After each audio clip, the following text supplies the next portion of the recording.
Hi, it's Hilde again. I'm back and we're going to make an awesome rosemary nut mixture today. It's a great snack for pretty much almost any dietary need. And let's get started. So originally I got this recipe from Giada's Feel Good Foods, which is a phenomenal cookbook. I've used tons of recipes from this book. It's awesome. We'll have a link. You can check it out, get your own book, and start cooking with it. And we'll get started. So I already pre-measured my nuts and seeds. It originally calls for cashews and sunflower seeds, but you can use pretty much any combination. Today I used almonds, cashews, peanuts, and pine nuts. And like I said, I already have it pre-measured. You can use whatever you have in your pantry. You don't have to go and buy anything different than what you have. You need 3 cups of those. And we're going to get started with what's going to hold the nuts and the seasonings and everything all together. So I have a fresh egg. My friend Shannon supplied me with eggs from her chickens, so thank you, Shannon. You just need the egg white, so we're going to crack it. And let me just move my bowl out so I'm not reaching. And you can use an egg separator. I am fine with separating it myself.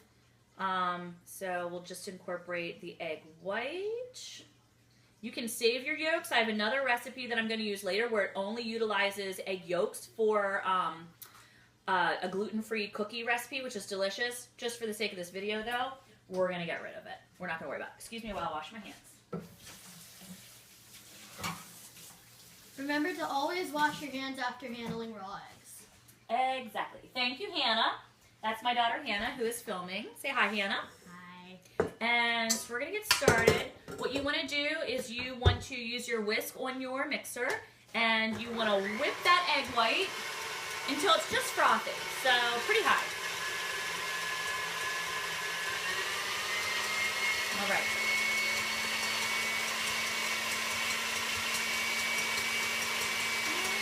And that's good. And now I'm going to add, I already pre-measured again for the video, so it's half a teaspoon of kosher salt, a 1/4 teaspoon of cayenne pepper, so a little spice, and calls for 2 tablespoons of maple syrup. So we'll add that. And it calls for fresh rosemary, chopped fresh rosemary, but this is where I like to use my doTERRA oils anytime I can because I already have them. I love doTERRA. And so I love to cook and bake with the oils, the ones that can be taken internally for recipes. They give great aromatic and great aroma, and flavor to your recipes. But they're very strong, they're very potent, so just 1 drop is all you need. There you go. I think I may have gotten 2. That's okay.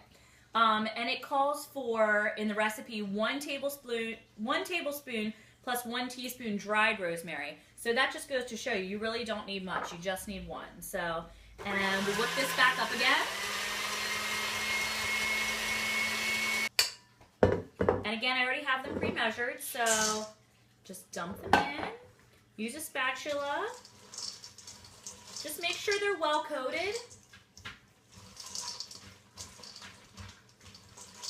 And I already sprayed my cookie sheet with cooking spray, and I have my oven preheated to 325.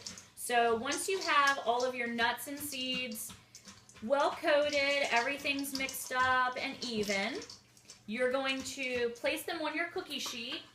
I'll bring it over here.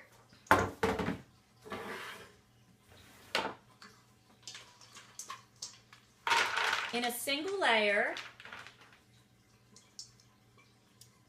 And we'll bake them for 25 to 30 minutes, turning halfway through. You don't want them to stick to the pan, so again, make sure you use your cooking spray.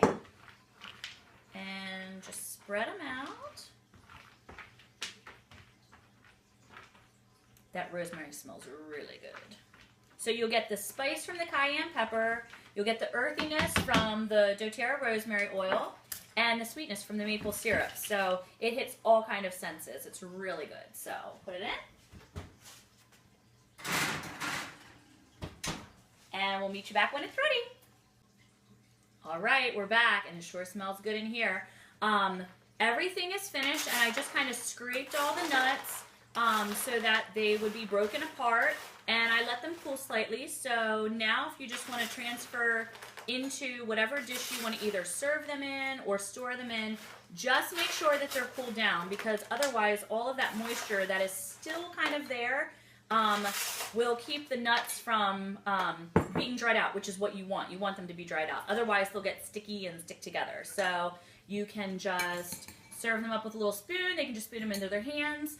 Or if you're going to use them for a gift, you could give them if you have children and you want to give as a gift to maybe one of their teachers for a holiday or something like that. Put it in a cute little bag with a little bow or ribbon. I'm not super crafty, so this is about as good as it gets for me. I like to cook. So I hope you enjoy it. Have fun making them, and bon appetit.